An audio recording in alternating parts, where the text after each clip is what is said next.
Hi, ഞാനിന്ന് വന്നിരിക്കുന്നത് പൊതി കേക്കിൻ്റെ റെസിപ്പി ആയിട്ടാണ്. കല്യാണത്തിനും ബേക്കറികളിലൊക്കെ കിട്ടുന്ന പോലത്തെ പൊതി കേക്ക് വളരെ എളുപ്പത്തിൽ നമുക്ക് വീട്ടിൽ തയ്യാറാക്കി എടുക്കാൻ പറ്റും.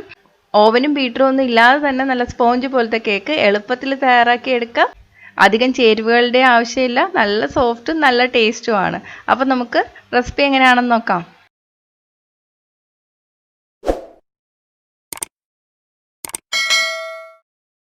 ഇത് തയ്യാറാക്കി എടുക്കാൻ വേണ്ടിയിട്ട് ഞാനിവിടെ 1 കപ്പ് മൈദമാവ് എടുത്തിട്ടുണ്ട്. ഇനി ഇതിലോട്ട് 1/2 teaspoon baking powder, 1/4 teaspoon baking soda, 1/4 teaspoon ഉപ്പ് ഇതെല്ലാം കൂടി ചേർത്തിട്ട് നന്നായിട്ടൊന്ന് അരിച്ചെടുക്കാം. ബേക്കിംഗ് സോഡയും ബേക്കിംഗ് പൗഡറും എല്ലാ ഭാഗത്തും ആയി വരാൻ വേണ്ടിയിട്ടാണ് ഇങ്ങനെ ചെയ്യുന്നത്. അരിച്ചെടുത്തിട്ടുണ്ട്, ഇത് നമുക്ക് മാറ്റി വയ്ക്കാം. ഇനി നമ്മൾ മുട്ട ബീറ്റ് ചെയ്തെടുക്കണം. ഞാനിവിടെ 2 മീഡിയം സൈസിലുള്ള മുട്ടയാണ് എടുത്തിരിക്കുന്നത്. ഇതിലോട്ട് 1/2 കപ്പ് പഞ്ചസാര ചേർത്താണ് ബീറ്റ് ചെയ്തെടുക്കേണ്ടത്. 1/2 കപ്പ് പഞ്ചസാര ഒന്നിച്ച് ചേർക്കണ്ട, 2 പ്രാവശ്യമായിട്ട് ചേർത്തിട്ട് നമുക്ക് ബീറ്റ് ചെയ്തെടുക്കാം. നന്നായിട്ട് പതപ്പിച്ചെടുക്കണം. ബീറ്റർ യൂസ് ചെയ്യണമെന്നില്ല കേട്ടോ, നമ്മുടെ ഹാൻഡ് വിസ്ക് വെച്ചിട്ട് ബീറ്റ് ചെയ്തെടുത്താൽ മതി. ഒരു 15 മിനിറ്റ് ഒക്കെ എടുക്കും നന്നായിട്ടൊന്ന് പതപ്പിച്ചെടുക്കാൻ വേണ്ടിയിട്ട്. ബീറ്റർ യൂസ് ചെയ്യുമ്പോൾ പെട്ടെന്ന് നമുക്ക് ചെയ്തെടുക്കാൻ പറ്റും, അതുകൊണ്ട് യൂസ് ചെയ്യുന്നതേ ഉള്ളൂ. ഇതുപോലെ പതപ്പിച്ചെടുക്കണം. കളറൊക്കെ മാറി ഇങ്ങനെ പതഞ്ഞു വരണം. ഇനി ഇതിലോട്ട് 1/4 കപ്പ് ബട്ടർ ചേർത്ത് കൊടുക്കുക. ഞാനിത് മിക്സ് ചെയ്യാൻ തുടങ്ങുന്നതിന് മുന്നേ ബട്ടർ ഒന്ന് ഉരുക്കി വെച്ചിട്ടുണ്ടായിരുന്നു. അപ്പോൾ കുറച്ച് തണുത്തതിന് ശേഷമാണ് ഞാൻ ഇതിലോട്ട് ചേർത്ത് കൊടുക്കുന്നത്. ഈ ചേർക്കുന്ന ബട്ടറിലാണ് കേക്കിൻ്റെ ടേസ്റ്റ്. ബട്ടർ ഇല്ലെങ്കിൽ നിങ്ങൾക്ക് നെയ്യോ അല്ലെങ്കിൽ സൺഫ്ലവർ ഓയിലോ ചേർക്കാം. കടയിൽ നിന്ന് വാങ്ങുന്ന അതേ ടേസ്റ്റ് കിട്ടണമെങ്കിൽ ബട്ടർ തന്നെ ചേർക്കണം. ബട്ടർ ചേർത്തിട്ട് ഒന്നുകൂടി ഒന്ന് ബീറ്റ് ചെയ്യുക, അപ്പോൾ കുറച്ചും കൂടെ ക്രീമായിട്ട് വരും. ഇനി ഇതിലോട്ട് 1 ടീസ്പൂൺ വാനില എസൻസ് കൂടി ചേർത്തിട്ട് ചെറുതായിട്ടൊന്ന് ബീറ്റ് ചെയ്യാം. ഇനി ഇതിലോട്ട് നമുക്ക് മാവ് ചേർത്തിട്ട് ഇളക്കി കൊടുക്കാം. മാവ് ചേർക്കുമ്പോൾ ഒന്നിച്ച് ചേർക്കരുത്, 2 പ്രാവശ്യമായിട്ട് ചേർത്തിട്ട് ഇളക്കി കൊടുക്കുക.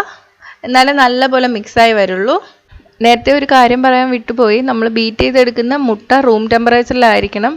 ഉണ്ടാക്കുന്നതിന് 2 മണിക്കൂർ മുന്നേ എങ്കിലും ഫ്രിഡ്ജിൽ നിന്ന് എടുത്ത് പുറത്ത് വെച്ചിട്ട് വേണം തയ്യാറാക്കി എടുക്കാൻ. ഇനി ഹാൻഡ് വിസ്ക് വെച്ചിട്ട് ഒന്നും കൂടെ ഒന്ന് ബീറ്റ് ചെയ്യാം.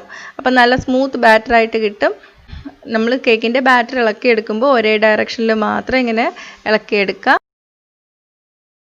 അപ്പോൾ നമ്മുടെ ബാറ്റർ തയ്യാറായിട്ടുണ്ട്, ഇത് മാറ്റി വയ്ക്കാം. ഇനി നമുക്ക് ബേക്ക് ചെയ്യേണ്ട പാത്രത്തിലോട്ട് കുറച്ച് എണ്ണ ഒഴിച്ചിട്ട് എല്ലാ ഭാഗത്തും ആകുന്ന വിധത്തിലൊന്ന് തേച്ച് പിടിപ്പിക്കുക.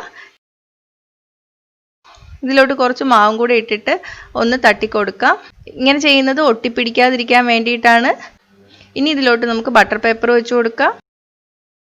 ഇതിൻ്റെ മുകളിലോട്ട് നമുക്ക് ബാറ്റർ ഒഴിച്ചു കൊടുക്കാം. ഒന്ന് നന്നായിട്ടൊന്ന് തട്ടിക്കൊടുക്കാം, അപ്പോൾ എയർ ബബിൾസ് ഒക്കെ പോവും. ഇനി നമുക്കിത് ബേക്ക് ചെയ്തെടുക്കാം. ഓവനിലാണ് ബേക്ക് ചെയ്തെടുക്കുന്നതെങ്കിൽ 180 ഡിഗ്രി സെൽഷ്യസിൽ അല്ലെങ്കിൽ 350 ഡിഗ്രി ഫാരൻഹീറ്റിൽ പ്രീഹീറ്റ് ചെയ്ത ഓവനിൽ 20 മുതൽ 25 മിനിറ്റ് വരെ എടുക്കും ബേക്കായി വരാൻ വേണ്ടിയിട്ട്. ഓവൻ ഇല്ലെങ്കിൽ ഒരു ചുവട് കെട്ടിയുള്ള പാത്രത്തിലോട്ട് ഉപ്പിട്ടിട്ട് 10 മിനിറ്റ് ഹൈ ഫ്ലെയിമിൽ പ്രീഹീറ്റ് ചെയ്തെടുക്കാം. 10 മിനിറ്റ് കഴിയുമ്പോൾ തുറന്നിട്ട് കേക്ക് പാൻ പെട്ടെന്ന് വെച്ചിട്ട് പെട്ടെന്ന് തന്നെ അടയ്ക്കണം. ഒട്ടും ഹീറ്റ് പുറത്തു പോകാൻ പാടില്ല. നിങ്ങൾ അടച്ചിരിക്കുന്ന അടപ്പിൽ വല്ല ഹോളും ഉണ്ടെങ്കിൽ അലുമിനിയം ഫോയിൽ വല്ലതും വെച്ചിട്ട് അടച്ചു കൊടുക്കുക. തീ മീഡിയം ഫ്ലെയിമിലാക്കി കൊടുക്കുക. 25 മുതൽ 30 മിനിറ്റ് വരെ എടുക്കും ബേക്കായി വരാൻ വേണ്ടിയിട്ട്. പാത്രം വയ്ക്കുമ്പോൾ ഉപ്പിൽ ഡയറക്റ്റ് ആയിട്ട് വെക്കരുത്, എന്തെങ്കിലും ഒരു തട്ട് വെച്ചതിന് ശേഷം മാത്രമേ വയ്ക്കാവൂ. ഇപ്പോൾ 25 മിനിറ്റ് കഴിഞ്ഞിട്ടുണ്ട്. കേക്ക് ബേക്കായി വന്നോ എന്ന് അറിയാൻ വേണ്ടിയിട്ട് ഒരു പപ്പടം കോലും വല്ലതും വെച്ചിട്ടൊന്ന് കുത്തി നോക്കാം. മാവൊന്നും പിടിച്ചു വരുന്നില്ല, ബേക്കായിട്ടുണ്ട്. ഇതിനി നമുക്ക് എടുത്തു മാറ്റാം. മുകളിലൊക്കെ കളർ ചേഞ്ചായി വന്നിട്ടുണ്ട്. ഇത് നിങ്ങൾ ഓവനിലാണ് ചെയ്യുന്നതെങ്കിൽ കറക്റ്റ് ബേക്കറിയിൽ നിന്ന് വാങ്ങുന്ന പോലെ 2 സൈഡും ബ്രൗൺ കളറായിട്ട് തന്നെ കിട്ടും.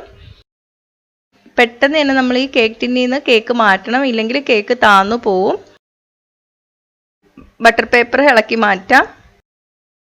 ഇനി ഇത് നന്നായിട്ട് തണുത്തതിന് ശേഷം മാത്രമേ മുറിച്ചെടുക്കാവൂ, അല്ലെങ്കിൽ പൊട്ടിപ്പോവും.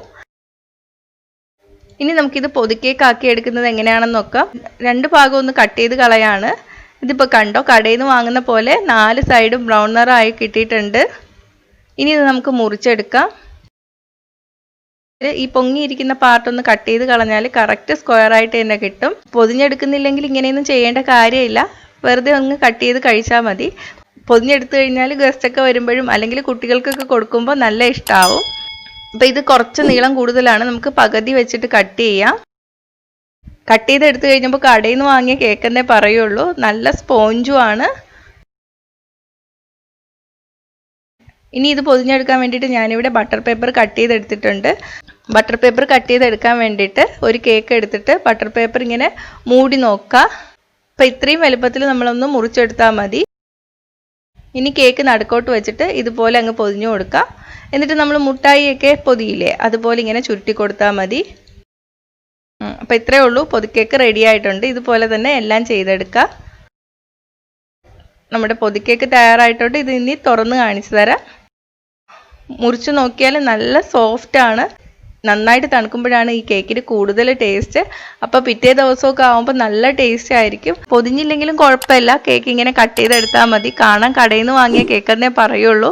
അപ്പോൾ എന്തായാലും ഒന്ന് ട്രൈ ചെയ്ത് നോക്കുക. ട്രൈ ചെയ്ത് നോക്കിയിട്ട് നിങ്ങളുടെ അഭിപ്രായം കമൻറ്റ് ചെയ്യുക. ഇഷ്ടമെങ്കിൽ ലൈക്കും ഷെയറും ചെയ്യുക, ഇഷ്ടപ്പെട്ടില്ലെങ്കിൽ ഡിസ്ലൈക്കും ചെയ്യുക. കൂടുതൽ റെസിപ്പികൾക്കായിട്ട് ചാനൽ ഇതുവരെ സബ്സ്ക്രൈബ് ചെയ്യാത്തവർ സബ്സ്ക്രൈബ് ചെയ്യാൻ മറക്കല്ലേ. അപ്പോൾ അടുത്ത നല്ലൊരു റെസിപ്പി ആയിട്ട് കാണാം. ബൈ.